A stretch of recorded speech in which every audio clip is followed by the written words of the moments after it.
언제나 그렇듯이 새해가 되면 우리의 마음을 좀 설레게 합니다.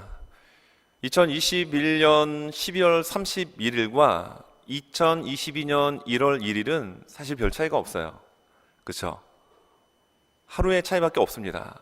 그러나 2022년 1월을, 그것도 첫날을 맞이하는 우리의 마음에는 뭔가 새로운, 그래, 지나간 한 해에 이런 많은 일들이, 다사다난했던 일들이 있었지만 이제 밝아오는 2022년, 또 그것도 이민년인 올 한 해는 뭔가 작년보다는 더 좋은 일들이 또 내 가정과 교회와 내 삶에 분명히 있을 거다라는 이런 소망이, 이런 희망이 우리 가슴을 설레게 합니다.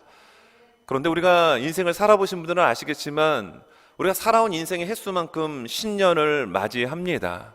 만약에 70년의 인생을 살았다면 70년의 신년을, 새해를 맞이했을 것입니다. 새로운 설레이는 마음, 소망과 희망을 한껏 우리의 마음에 부풀린 채 시작을 하지만 지나놓고 보면은 달라지는 것이 사실 많이 있던가요? 많이 없습니다. 그것이 왜 그러냐면 작심삼일 때문에 그래요. 우리의 인생, 또 새해를 시작하는 우리의 마음의 다짐은 뭔가 해보자, 설레임 이런 것으로 가득 찰 수 있지만 조금 지나놓고 보면 여전히 우리의 그 습관이 별로 그렇게 발전된 모습으로 우리의 생활 속에 다가오지 못하는 것을 많이 경험하곤 합니다. 오늘 우리가 드려지는 2022년도의 이 신년 감사 이 주일 예배가 우리의 그러한 좋지 못했던 습관들을 끊어버리고 정말 올 한 해 교회 표처럼 주님께로 더 가까이 나가는 그런 하나의 도약이 되는 시간 될 수 있기를 바랍니다. 그래서 정말 우리의 좋지 못한 이런 습관들이 있다면 정리해서 여러분 버려버리고 정말 우리의 신앙과 우리의 삶에 하나님께서 주시고자 하는 그런 풍성한 것들을 정말 누리고 그것을 우리의 이웃들에게 흘려보낼 수 있는 그런 축복의 통로가 우리 모두가 될 수 있기를 간절히 소망합니다.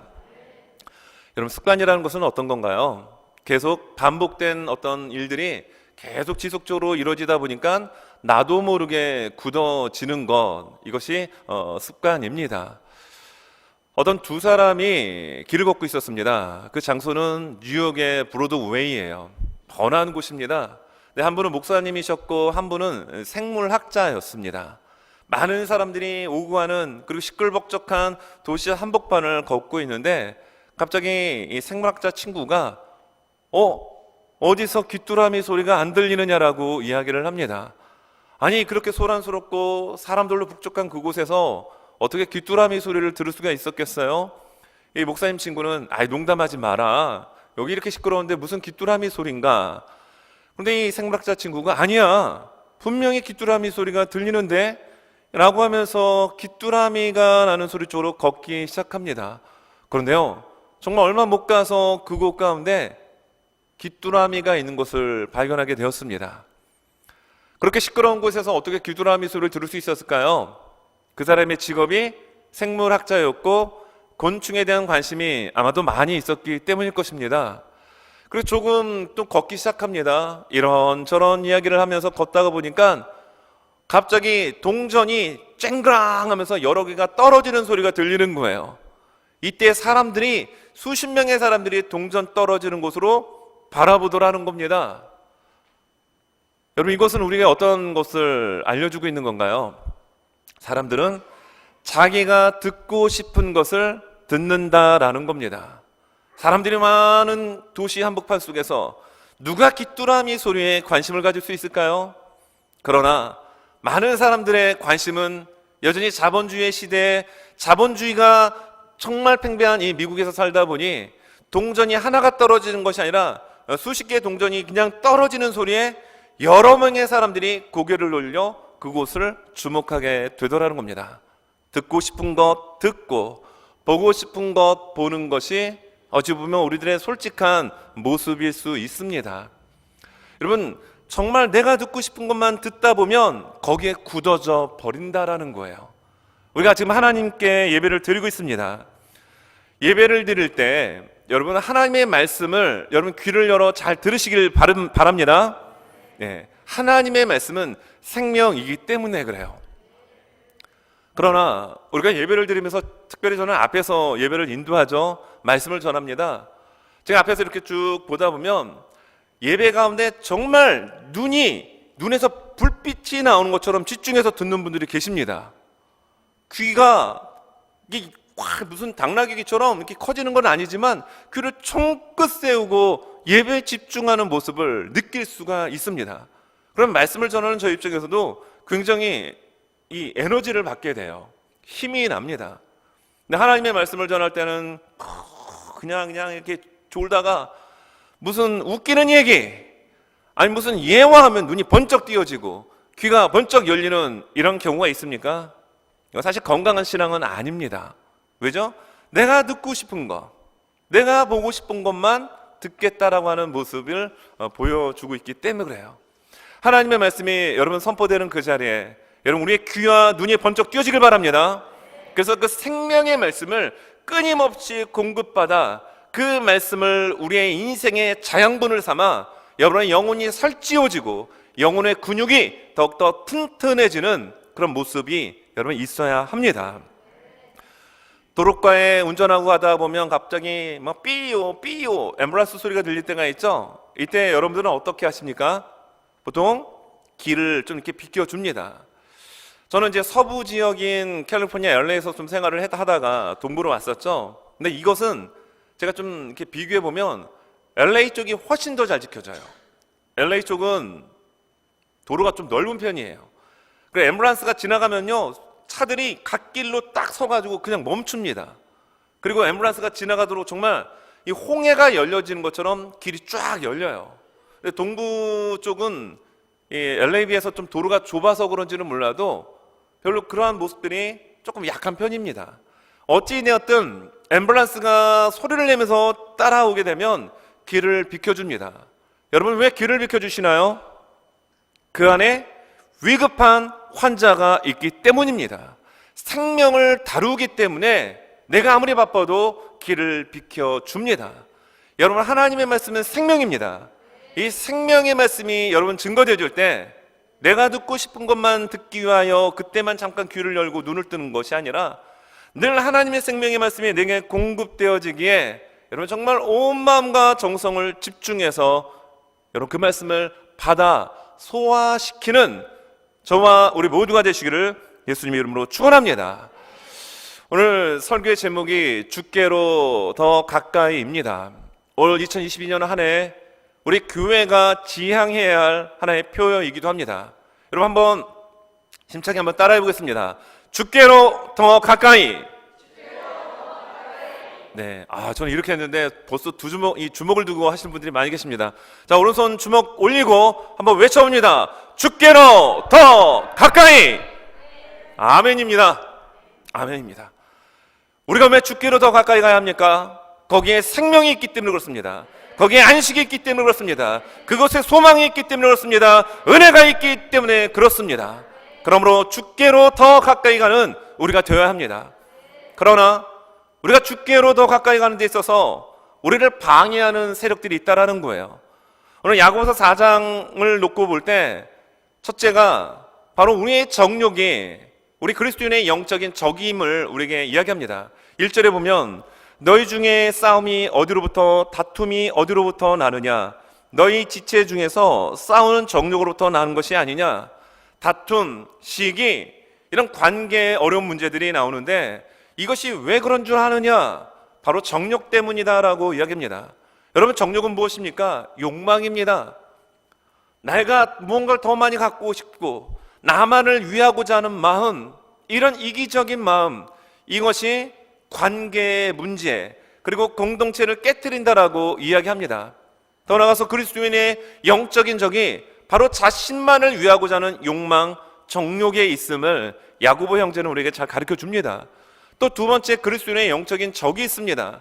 하나님께 가까이 가는 데 있어서 걸림이 되는 게 있어요. 이것은 세상이라고 이야기합니다. 4절 말씀을 보게 되면 가늠한 여인들아 세상과 벗된 것이 하나님과 원수됨을 알지 못하느냐. 그런즉 누구든지 세상과 벗이 되고자 하는 자는 스스로 하나님과 원수되는 것이니라. 그리스도인으로서 영적인 적이 있는데 그것이 무엇이었습니까? 세상이라고 야고보 형제는 이야기합니다. 또 세 번째 영적인 적이 있습니다. 그것은 마귀입니다. 오늘 7절 말씀입니다. 그런즉 너희는 하나님께 복종할지어다. 마귀를 대적하라. 그리하면 너희를 피하리라. 여러분, 정말 하나님을 가까이 하고 하나님 안에서 참된 은혜와 생명과 하나님께서 정말 주시고자 하는 많은 것들을 누리기를 원하는데, 그것을 방해하고 그것을 막아내는 대적들, 우리의 욕망, 정욕이며 세상이며 마귀의 힘을 야고보 형제는 우리에게 말합니다. 그럼에도 불구하고 우리 하나님의 자녀는 예수 그리스도의 보혈로 하나님의 자녀의 인치심을 받은 저와 우리 모두는 주께로 더 가까이 나가야 합니다. 하나님께 더 가까이 나가야 합니다. 그래서 오늘 8절 말씀은 그 부분을 우리에게 가르쳐주고 있습니다. 우리가 주께로 더 가까이 가기 위해서는 어떻게 해야 될까요? 그 방법론을 우리에게 소개합니다. 그 첫째는 하나님을 가까이 해야 합니다. 여러분, 하나님을 가까이 한다는 것은 무엇일까요? 오늘 8절 말씀입니다. 하나님을 가까이 하라. 그리하면 너희를 가까이 하시리라. 여러분들이 하나님을 가까이 하시면 하나님은 여러분들을 더 가까이 하십니다. 하나님은 이처럼 세상을 사랑하사 독생자를 우리에게 보내주셔서 멸망하지 아니하고 영원한 생명을 얻도록 우리를 인도해 주셨습니다. 아니, 모든 것을 아낌없이 우리에게 주신 하나님께 우리가 가까이 가면 하나님께서 저리가 이렇게 하십니까? 아니라는 거예요. 우리가 하나님을 가까이 하면 하나님은 우리를 더욱더 사랑하시고 더욱더 아껴 주십니다. 여기에 하나님을 가까이 하라는 의미는 사랑하란다는 의미로 담고 있겠죠. 여러분, 사랑하면 어떤가요? 더 보고 싶습니다. 거리가 아무리 멀어도 그 거리가 멀게 느껴지질 않습니다. 여러분, 사랑했던 여러분 남편과 아내들을 한번 생각해 보십시오. 여러분, 뜨거운 그 사랑을 나눴던 그 연애 시절, 그 사랑이 정말 풋풋했던 그 시절, 100마일? 이거는 그냥 거리가 아닙니다. 얼마든지 오고 갈 수 있는 거리예요. 왜입니까? 사랑하기 때문입니다. 여러분, 우리는 정말 하나님을 사랑해야 합니다. 우리의 마음과 뜻과 성품 다하여 하나님만을 사랑해야 합니다. 하나님만을 사랑하는 교회, 하나님만을 사랑하는 성도, 여러분, 얼마나 하나님 정말 기뻐하실까요? 바로 그러한 분들은 이미 하나님 안에, 그리스도 안에서 여러분 신앙에 합당한 삶을 영위하며 살아가는 것이죠. 여러분, 구약 성경에 보면 엘리 제사장이라는 인물이 나오죠. 제사장입니다. 예배를 인도하고 모든 것들을 주관해야 될 막중한 책임을 갖고 있는 사람입니다. 근데 이 사람은 두 아들이 있었습니다. 흠니와 비느하스였죠. 그런데 하나님께서 이들에게 이런 말씀을 하십니다. 이 말씀이 사무엘상 2장 30절에 그러므로 이스라엘의 하나님 나 여호와가 말하노라 내가 전에 네 집과 네 조상의 집이 내 앞에 영원히 행하리라 하였으나 이제 나 여호와가 말하노니 결단코 그렇게 하지 아니하리라. 하나님께서 아주 단단히 좀 이렇게 화가 나신 것 같습니다. 그래서 말씀하십니다. 나를 존중히 여기는 자를 내가 존중히 여기고 나를 멸시하는 자를 내가 경멸하리라. 하나님께서 왜 나를 존중하는 자를 내가 존중하겠고 나를 멸시하는 자를 내가 경멸할 것이다, 이런 말씀을 하실까요? 이 엘리 제사장의 잘못된 모습 때문에 그렇습니다. 그 부분을 그 바로 앞절인 사무엘상 2장 29절에서 소개하는데 너희는 어찌하여 내가 내 처소에서 명령한 내 재물과 예물을 밟으며 내 아들들을 나보다 더 중히 여겨 내 백성 이스라엘이 드리는 가장 좋은 것으로 너희들을 살찌게 하느냐. 하나님 뭐라고 말씀하시죠? 하나님 앞에 드려야 될 모든 것들을 하나님께 드리지 못하고 이 흠니와 비느하스가 예배를 무시하고 자기 마음대로, 자기의 정욕대로, 욕망대로 예배를 망치고 맙니다. 그래서 하나님 말씀하십니다. 그 이유가 네 아들들을 나보다 더 중하게 여겼다, 이런 말씀을 하시는 거예요. 우리가 지금 하나님 앞에 예배를 드립니다. 이 시간 예배를 드리는 데 있어서 우리에게서 가장 삶의 영순위는 하나님이 되어야 합니다.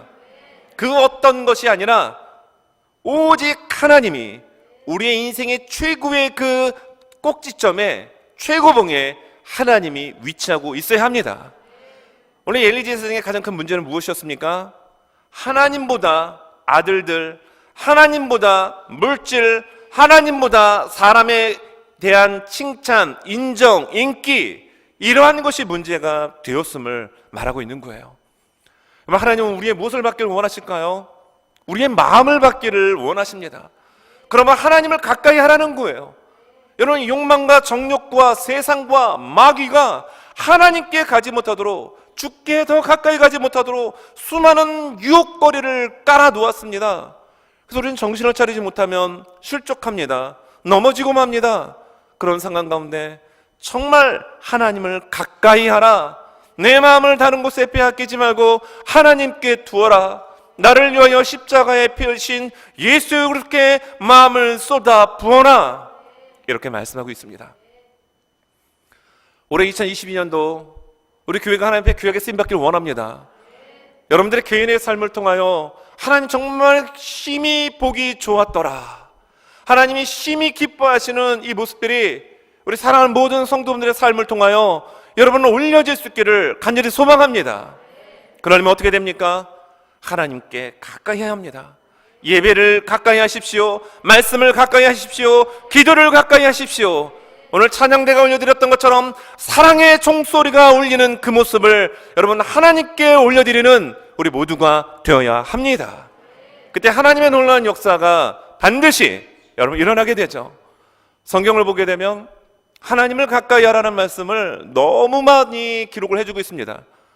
올해 2022년 첫 1월 달에 우리 모든 믿음의 식구들이 함께 암송해야 될 말씀이 있죠. 주보를 유심히 보신 분들은 아시겠지만 시편 73편 28절의 말씀입니다.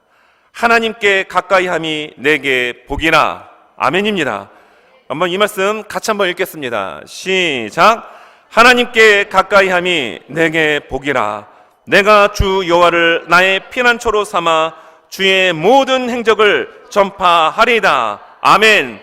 하나님을 가까이 하는 것이 복입니다. 그러므로 하나님을 가까이 해야 합니다. 신년만 되면 해피 뉴 이어, 새해 복 많이 받으세요, 다른 곳에서 복을 찾자 헤매는 인생이 아닌 복의 근원 되시는 하나님께 가까이 하는 그런 지혜와 명철의 모습이 우리에게 있어야 되겠죠. 여러분, 성경 말씀에 보면 이러한 말씀들이 계속 나옵니다. 시편 65편 4절에도 주께서 택하시고 가까이 오사 주의 뜰에 살게 하신 사람은 복이 있나이다. 우리가 주의 집 곧 주의 성전의 아름다움으로 만족하리나. 주께서 택하셨습니다. 그리고 주님께서 택하신 사람은 주께로 가까이 오게 되어 있습니다. 시편 145편 18절, 여호와께서는 자기에게 간구하는 모든 자, 곧 진실하게 간구하는 모든 자에게 가까이 하시는 도다. 여러분, 하나님께 간구하시죠? 기도하시죠? 그런데 그러한 진실하게 간구하는 자를 하나님은 가까이 하신다라고 이야기하고 있습니다. 이사야서 55장 6절입니다. 너희는 여호와를 만날 만한 때에 찾으라. 가까이 계실 때 그를 부르라. 이렇게 우리에게 권면하고 있습니다. 여러분, 신년 감사주일 예배를 드리는 저를 비롯하여 우리 살아가는 모든 성도분들의 한 분 한 분들의 여러분 심령과 여러분 삶의 자리가 더욱더 주께로 가까이 나가고 더욱더 하나님을 가까이 하며 십자가 앞으로 접근해 나가는 우리 모두가 되어야 합니다. 그 모습을 하나님께서는 기다리고 계십니다. 두 번째로, 여러분 주께 가까이 가기 위해서는 어떻게 해야 될까요? 바로 우리들의 모습 속에 성결함이 있어야 합니다. 성결, 순결함이 있어야 된다는 겁니다. 깨끗해야 된다는 얘기죠. 8절 중반 후반절입니다. 죄인들아, 손을 깨끗이 하라. 두 마음을 품은 자들아, 마음을 성결하게 하라. 자, 앞부분에서 하나님을 가까이 하라라고 말씀하십니다. 그러면서 그 상대를 향하여 부르는 호칭이 두 개예요. 죄인들아, 그리고 두 마음을 품은 자들아 라고 이야기합니다. 여기서 첫 번째로 손을 깨끗하게 하라고 이야기합니다. 두 번째는 마음, 두 마음 품지 말고 마음을 성결하게 할 것을 말씀해 줍니다. 왜 우리가 성결해야 될까요? 하나님께서 성결하시기 때문에 그렇습니다. 하나님께서 왜 우리를 향하여 거룩하라고 명령하십니까? 하나님께서 거룩하시기 때문입니다. 그럼 우리가 예배를 드리면서 왜 참회 기도를 드리죠? 멋진 옷을 입고 좀 머리에 훅가시도 넣고요, 좋은 향수도 뿌리고 멋진 백을 가지고 헌금도 좀 여유 있게 가지고 나왔어요. 그런데 우리 심령에 죄로 점철돼 있다면, 죄악의 오물들로 뒤덮여 있다면 그 예배 하나님 받지 않으시기 때문입니다. 그럼 우리가 참회 기도를 드리는 것은 하나님, 내 삶의 모든 것, 우리의 심령 깊은 곳까지도 통찰하시고 감찰하시는 그 아버지 하나님 앞에 내 모든 것을 다 주님 앞에 내려놓습니다. 내 생각으로 지은 죄, 내 입술로 범한 죄. 오늘 야고보 이 형제는 시기, 다툼 이 부분을 다루고 있어요. 왜 시기, 다툼을 다루고 있을까요? 공동체 안에 서로 비방하고 서로 욕하고 서로 험담하는 모습들이 너무 많았기 때문입니다. 그 이유가 무엇입니까? 네 욕망 때문이다라고 1절에서 판단을, 그리고 그 모습을 설명을 해주고 있죠. 이러한 모습 가지고 하나님 앞에 나오면 하나님 받지 않으신다라는 거예요. 그러므로 우리가 예배를 드리러 갈 때 형제에게 어떤 잘못한 부분이 있다면 그 문제를 해결하고 와서 예배를 드리고 제물을 드리라고 우리 예수님께서는 산상순을 통해서도 말씀하셨습니다. 이렇게 우리가 말과 생각과 그리고 우리 생활 속에서 드러났던 모든 죄악된 부분들 하나님 앞에 다 내려놓고 회개하고 나갈 때 우리 하나님은 정결하게 된 우리 심령의 예배를 받으십니다. 그 예배를 통하여 하늘 문을 여시고 하나님의 그 임재하심과 하나님의 성령의 기름 부음을 경험토록 역사하여 주십니다. 저는 우리가 드려지는 매일매일의 예배가 이런 하나님의 임재와 하나님의 기름 부으심과 우리의 가치관과 생각과 우리의 삶의 모든 전반적인 것을 뒤엎어놓는 하나님의 그 일하심의 역사가 여러분 매 순간 드려지는 예배마다 있어지기를 간절히 소망합니다. 여러분 그러한 예배가 있어지는 교회는 하나님께서 쓰십니다. 하나님의 역사가 여러분 일어나게 되죠. 이스라엘 백성들이 정말 그토록 원했던 가나안 땅 입성을 앞두고 백성들의 마음이 마치 2022년도를 맞이한 우리들의 마음처럼 설레임으로 가득 차게 됩니다. 요단강을 하나로 두고 가나안 땅 저편을 보게 됩니다. 그런데 하나님께서 여호수아에게 명령을 내리십니다. 어떤 명령을 내리셨을까요? 얘들아, 이제 40년 만에 내가 너에게 명령한 이 말씀이 성취될 바로 그때가 지금이다. 너희들의 무기를 점검하고 너희들의 사기를 진척시키기 위해서 주께로 더 가까이 3번씩 외치고 이런 거 하지 않았단 말입니다. 뭐라고 명령하셨습니까? 성경의 말씀을 보면 여호수아 3장 5절에 여호수아가 또 백성에게 이르되 너희는 자신을 성결하게 하라. 여호와께서 내일 너희 가운데 기이한 일들을 행하시리라. 내일 어떤 일을 행하신다라고요? 기이한 일. 어떤 일인지 모릅니다. 아직 우리에게 다가오지 않은 미지의 내일의 일일 뿐입니다. 그런데 기이한 일을 행하신다라는 거예요. 우리는 성경을 읽었기 때문에 알죠. 하나님께서 요단강을 그냥 쫙 갈라가지고 넘어가게 하신다. 우리는 결과를 아니까 쉽게 그것을 알지만 이 말씀을 받았던 가나안 땅에 들어가기를 그렇게 고대했던 이 백성들의 입장에서는 그 일이 어떤 일인지 굉장히 기대가 됐을 겁니다. 하나님께서는 우리 교회를 통하여 여러분들의 삶을 통하여 기이한 하나님의 일을 하기를 원하십니다. 기대하십시오. 그런데 그러기 위해선 우리가 무엇을 해야 합니까? 먼저 성결하게 하라라는 겁니다. 무기를 점검하고 대열을 정비하고 이런 거 없습니다. 성결케 하라. 오늘 본문에서는 2가지의 성결하게 하라라고 얘기합니다. 죄인들아라고 부르면서 손을 깨끗하게 하라는 겁니다. 여기에 손과 또 그 뒤에 나오는 마음은 상반된 거죠. 손은 외적인 죄를 말하는 거예요. 외적으로 잘못한 거 있다라면 깨끗하게 예수 그리스도의 보혈로 죄 씻음을 받아야 된다. 이 부분을 이야기하고 있는 겁니다. 회개하라는 얘기죠. 또 마음을 성결하게 하라는 얘기는 두 마음을 품지 말라는 얘기예요. 우리의 마음은 여러분 두 마음을 품으면 일을 할 수가 없습니다. 여러분, 어떤 일을 목표를 세우고 하는데 마음이 자꾸 이렇게 나눠집니까? 마음이 자꾸 갈라집니까? 여러분, 그럼 그 일을 할 수가 없어요. 보통 양다리라고 얘기합니다. 한쪽 다리는 세상에, 한쪽 다리는 예수님께. 이거 얼마 지나지 않으면 가랑이 찢어지고 맙니다. 마음은 오직 하나님께 드려야 합니다. 차라리 마음을 세상에 던지십시오. 나눌 수가 없다라는 거예요. 두 마음을 품고는 무슨 일을 할 수가 없습니다. 두 마음을 품었다라는 것 자체가 하나님 앞에서 큰, 여러분, 죄이죠. 그래서 의심과 믿음 사이에 갈등하고 있는 신앙이들이 많습니다. 어떻죠? 의심을 떨쳐버리고 믿음의 완전한 모습으로 우리는 하나님 앞에 서야 합니다. 그런데 사실 이것이 쉽지가 않아요. 우리 힘으로는 그것이 잘 안 됩니다. 정말 우리가 믿노라 고백은 하지만 우리가 세상을 살아가다 보면 여러 가지 많은 정말 의심되는 요소, 하나님 살아계시는데 왜 내 기도 가운데 응답해 주시지 않지? 아니, 하나님 분명히 살아서 역사하신다라고 하는데 왜 나의 가정 가운데, 왜 내 사업장에, 왜 내 건강에 이런 문제가 발생되고 있지? 하나님 정말 살아계시긴 하는 건가? 이런 생각이 들 때가 많다라는 겁니다. 근데 야고보 형제는 그런 상황을 직면한 우리를 향하여 말씀해 줍니다. 야고보서 1장에 보게 되면 이렇게 나옵니다. 1장 6절과 8절에 오직 믿음으로 구하고 조금도 의심하지 말라. 의심하는 자는 마치 바람에 밀려 요동하는 바다 물결 같으니 이런 사람은 무엇이든지 죽게 얻기를 생각하지 말라. 두 마음을 품어 모든 일에 정함이 없는 자로다. 우리의 마음이 딱 이런 마음이에요. 풍랑이 치는 바다 한복판 가운데서 바다 물결에 밀리는 대로 그냥 쓸리는 거예요. 이쪽으로 밀리면 이쪽으로 밀리고, 이쪽에서 바다가 치면 이쪽으로 밀리고.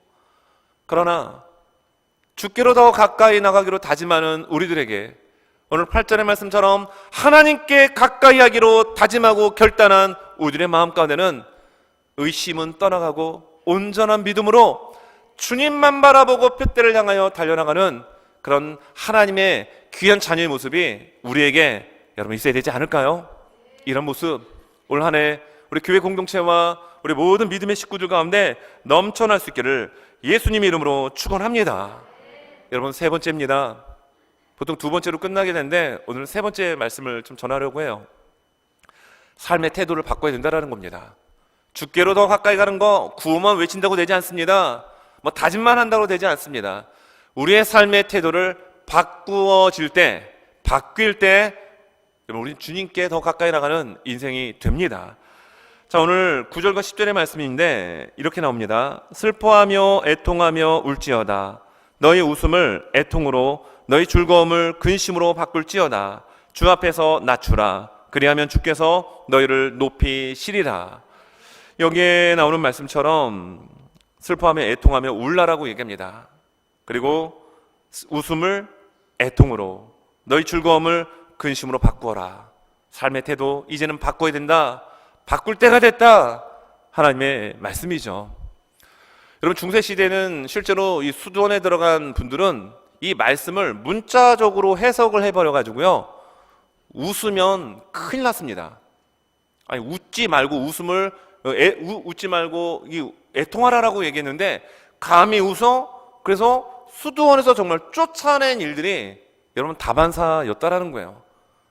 정말 웃지 말라는 얘기입니까? 아니죠. 여러분, 여러분들의 얼굴에 정말 예수님을 믿는 그 믿음의 그 은혜가 여러분 얼굴 가운데 만연한 미소로 꽃피울 수 있길 바라요.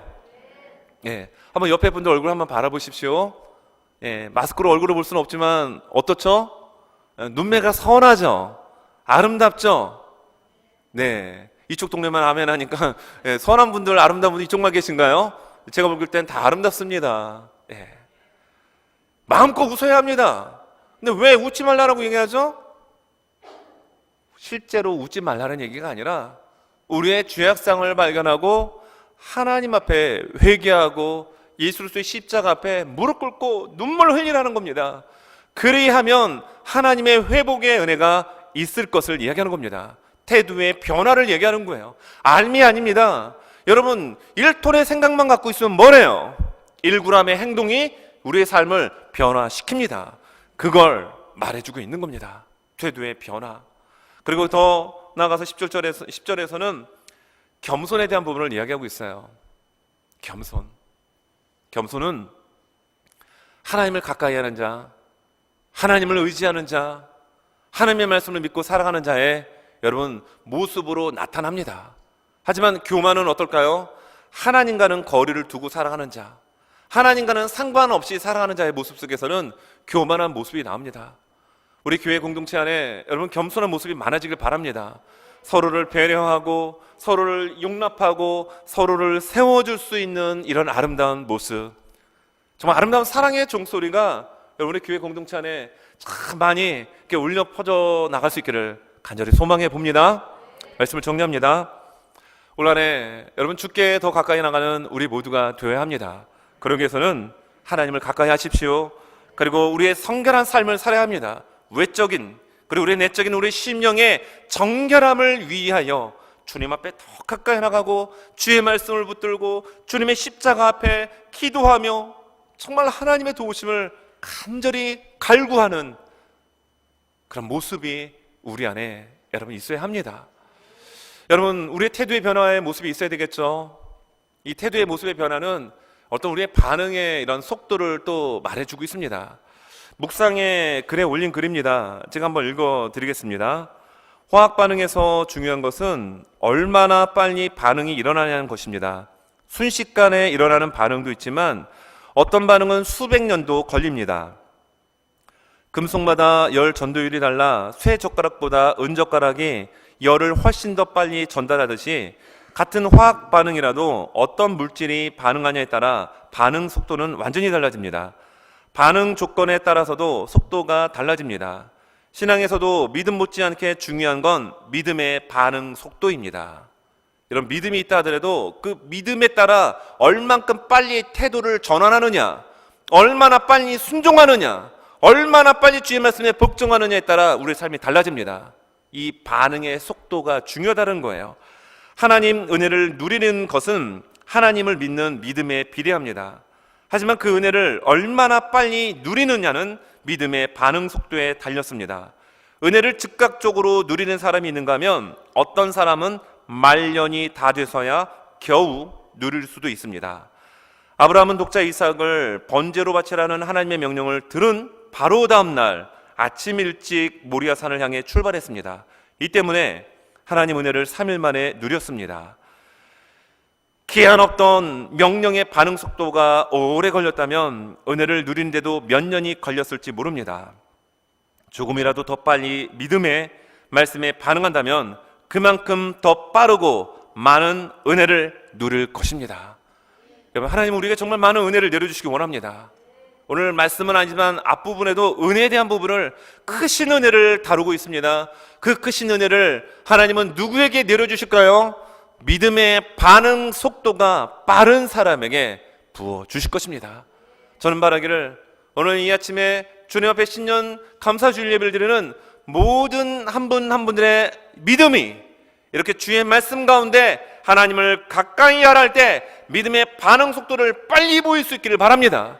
그래서 하나님이 주시고자 하는 많은 것들을 풍성히 누리며 날마다 체험하며 고백하는 우리 모두가 되실 수 있기를 예수님의 이름으로 축원합니다.